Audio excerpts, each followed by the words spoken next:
Hi there, beautiful. Thank you so much for visiting my channel. Today, we're going to be talking about how to get youthful, luscious, longer hair.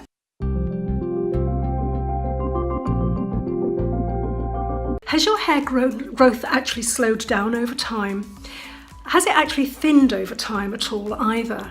If so, you're in the right place, because today I'm going to share with you my 3 absolute most favourite, incredibly effective home remedies, but the secret is they're actually proven in science to really work. So now, I'm not a betting woman, but if I was, I'd actually place a wager right now that you've probably got the exact ingredients you need for this at your home, in your kitchen, probably right now. So, as always, everything I bring you is truly evidence-based.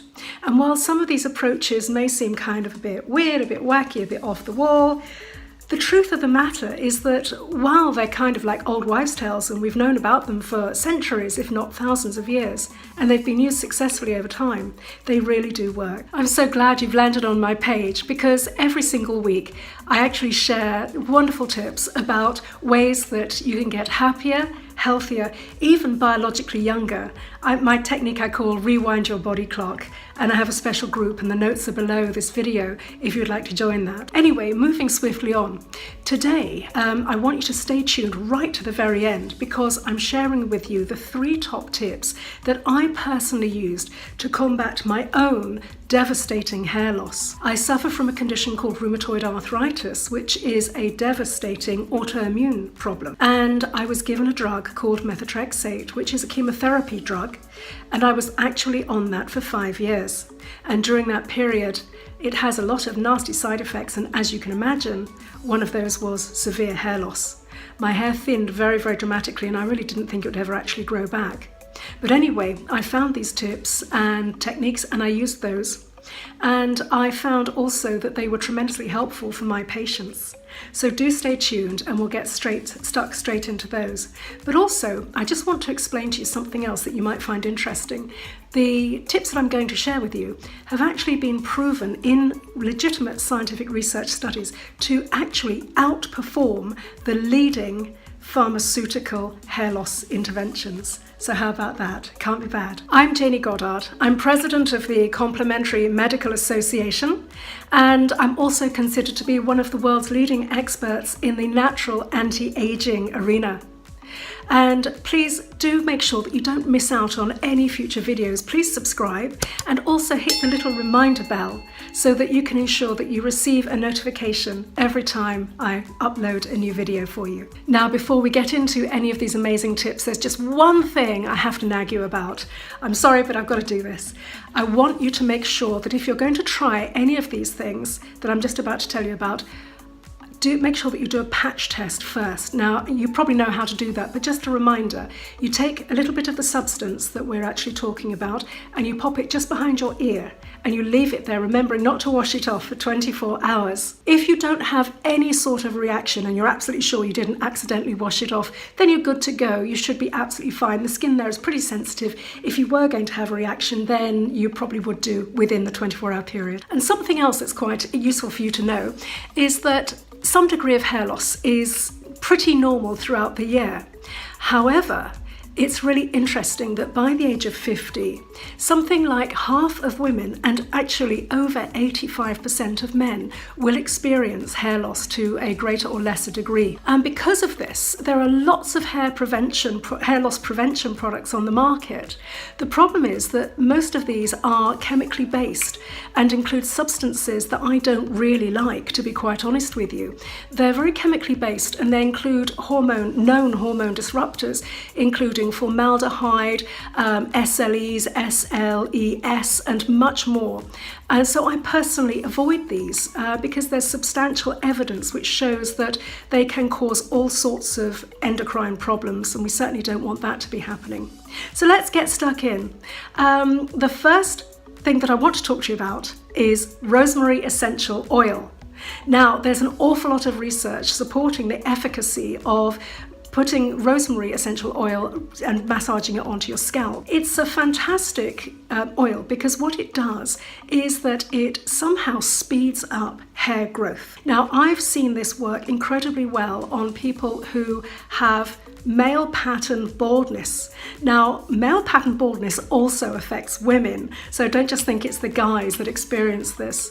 What I want to do is I want to just take a peek at my notes just here, because it's DHT, dihydrotestosterone, which is the substance that causes this hair loss. So let's take a look at the research. In fact, a 2013 study of mice with testosterone-related hair loss found that rosemary oil could regrow their hair. Now, rosemary oil inhibits DHT from binding to the hormone receptors that enable DHT to attack the hair follicles. And another study in 2015 compared rosemary oil to a very standard pharmaceutical treatment. In this case, it was one of the hair loss drugs called minoxidil, which is a standard hair regrowth treatment. People with DHT-related hair loss were using either rosemary or minoxidil for 6 months. By the 6-month period, both groups had actually regrown hair significantly.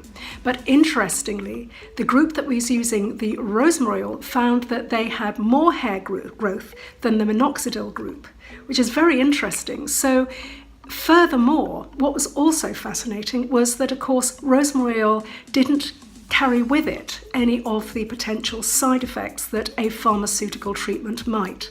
So it was safe and more effective. A study last year also showed that rosemary oil is able to kill bacteria and fungi. And sometimes what happens is that yeasts can form within the scalp, because obviously it's a warm, wet area if you get sweaty, of course. And what can happen is you can get an overgrowth of yeasts and fungi. These are microscopic and you don't really ever notice them. But what actually happens is those can clog hair follicles, and really it sort of slows down hair growth, I think, more than anything. And so rosemary oil actually clears all of that away. And finally, in a study of people with alopecia areata, which is another autoimmune condition, it causes hair loss in patches and can be very, very distressing for people. It was found that rosemary oil, when it was used for treating these people, 44% of participants improved with the use of rosemary oil over 7 months, compared to only 15% of people who received no treatment at all. So, swiftly moving on, here's how I make my rosemary oil shampoo. It's very, very easy. All I do is I get a bottle of organic baby shampoo and I add to it about 4 or 5 drops of rosemary essential oil. Give it a good shake, and then I'll use that and I'll leave that on my scalp for a couple of minutes, and perhaps just sort of generally wash. I'll do this in the shower, generally wash and then rinse that out, and then you can follow up with any conditioner that you might want to. But stay tuned, because I have a fantastic conditioner for you that also helps the hair to regrow as well. So that's just another side thing to mention to you. But as I say, the research seems to show that the longer the rosemary oil is in contact with your scalp, the better the results you'll have, and faster. So another tip that you can do is you can actually get some coconut oil, and it's a most amazing conditioning treatment. You can add some drops of rosemary oil to that. It helps to sort of slightly melt it a little bit so it's a bit more liquid. Massage that into your scalp and throughout your hair, because it's a fantastic conditioner, as I say, and leave that overnight, and then wash it off thoroughly in the morning. You don't want to go out with greasy hair. Wash it off thoroughly in the morning, and that's it. It's very, very simple, but what it means is that the rosemary's been in contact with your scalp overnight. It won't do you any harm, providing you're not oversensitive to it, and quite honestly, it does really produce results very, very quickly and leaves you with very, very glossy hair. So what do you think of this tip? Are you going to use rosemary oil? Are you going to try it? I would. And remember to patch test. Yes, I'm nagging, but just to be on the safe side of caution. Now, this next tip, you're going to think I've completely lost the plot with this one. It's onion juice, would you believe? I know, it's crazy, isn't it? So onion juice has been used for centuries to alleviate male pattern baldness and even female baldness. Back then, of course, they didn't know it was DHT related, but we do nowadays, of course.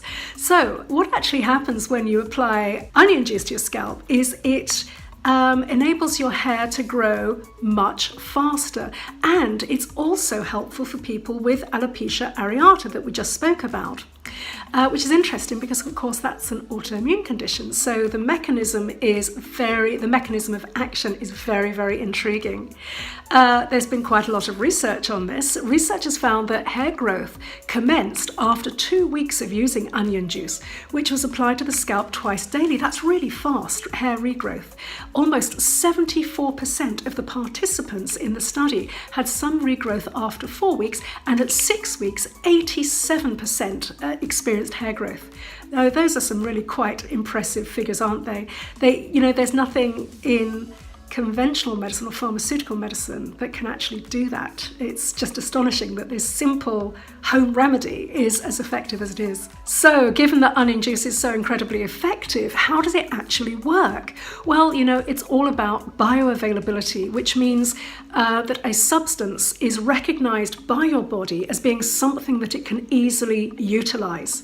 Now, in the case of onion juice, it contains an awful lot of nutrients, including bioavailable sulfur.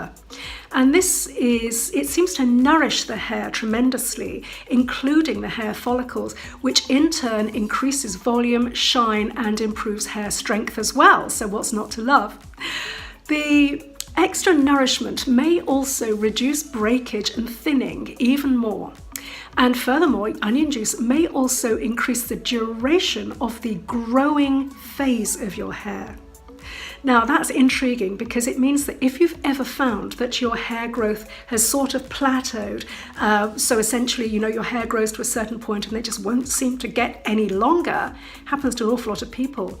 The reason for that is because the hair follicle only has a certain lifespan, and intriguingly, onion juice seems to extend that lifespan. So essentially it gives the hair longer in the hair follicle in order to be able to get that extra growth boost and last a bit longer, and that of course in turn lengthens the actual overall length of your hair. It's fascinating stuff, isn't it? So what do you reckon? Shall we crack on and I'll tell you how to actually use onion juice? It's really, really easy, okay? So what you do is you get about 4 onions, okay? Doesn't matter what sort they are, anything works. Get 4 onions, and you can either juice them, which is the super easy way, or if you're even lazier than I am, what you can do is you can go to the shop and you can actually buy onion juice. You can buy it in health food stores and so on.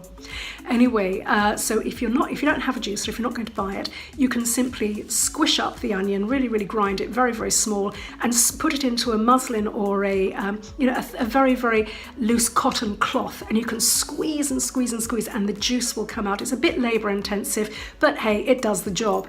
You apply that to your hair and you leave it for a few minutes, and then you just rinse it out. Now, you're going to say to me, that is really stinky, Jayney. I'm not going to do that.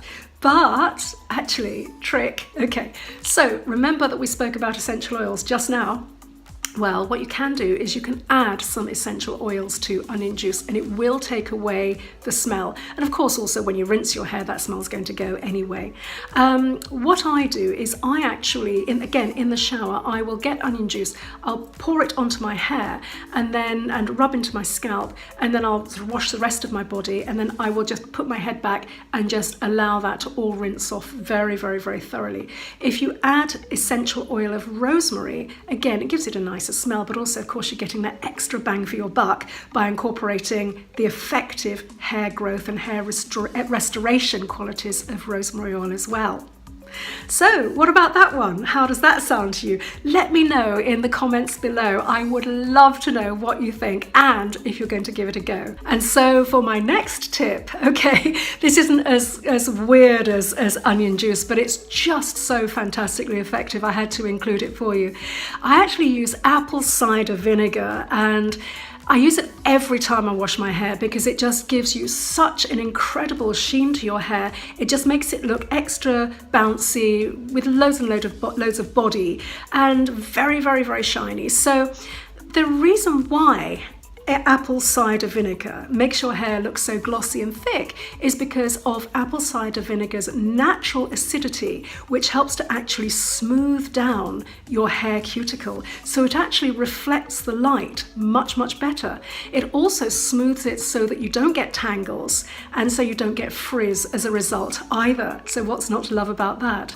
Now, some dermatologists report that apple cider vinegar's anti-inflammatory and antimicrobial properties, such as the yeasts that I spoke about earlier, apple cider vinegar will actually combat those as well. So again, it can help your hair to grow more quickly because it clears or sloughs away any of the yeasts or bacteria that might be slowing down that process. So how do you use apple cider vinegar? It's actually super, super easy. So let me explain.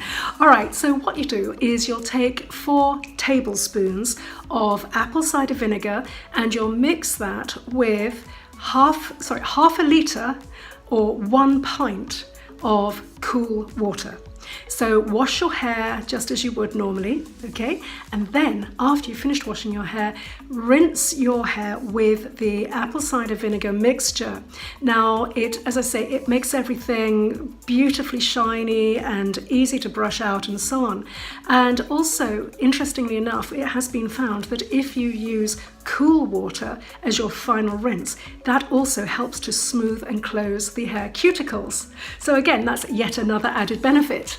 So have a go at that. Let me know in the notes below if that's something that you're going to give a go. I bet you've probably got some in the cupboard at the moment anyway. It may sting your eyes a little. Now, I've got incredibly sensitive eyes, but I actually find that it really doesn't bother me at all. It's so dilute that it shouldn't really be a problem. If it does get in your eyes, just rinse with a little bit of cool water and you'll be fine. So please let me know your thoughts about all of this. And remember, these are home remedies, but they are scientifically proven to work. So we know that they're good and we know that they're effective. I would love to know how you get on, so please let me know in the comments below. And remember to subscribe to this channel and hit that little bell so that you know when I upload new videos. Also, what would be incredibly helpful for me, and I'd be so grateful if you would do this, give me a thumbs up in the counter below, because that helps visibility here on YouTube. And I want as many people to see these really super helpful, safe, proven tips as possible. Also, please share the video if you have friends that you think might benefit. That could be fantastically helpful too. I'd also love if you could tell me any sorts of topics or any questions that you might have for me. I'm really happy to engage with you on this platform. I'm quite new here and I'm really excited about it as a way of actually being able to speak to you directly. So I'm here for questions. I'm really, really happy to respond to your comments and thoughts, and also, you know, if there's any tips that you have that you'd like to share with the group, then that's great. Please do so. I'd also really encourage you to go over to a Facebook. It's a private Facebook group that I've set up for us. It's called Rewind Your Body Clock with Jayney Goddard. It's a bit of a long title, but if you just put in Rewind Your Body Clock, it should actually pop up for you. But I've also put the link in the notes below as well, just in case. Anyway, it's really good to do that because it gives us group energy, it gives us peer support, and it's a little place where we can actually talk about wonderful techniques for getting happier, healthier, and younger. In fact, rewinding your body clock. So I'll see you next Thursday. Stay tuned, and I just wish you a most fantastic, incredible, happy, healthy week.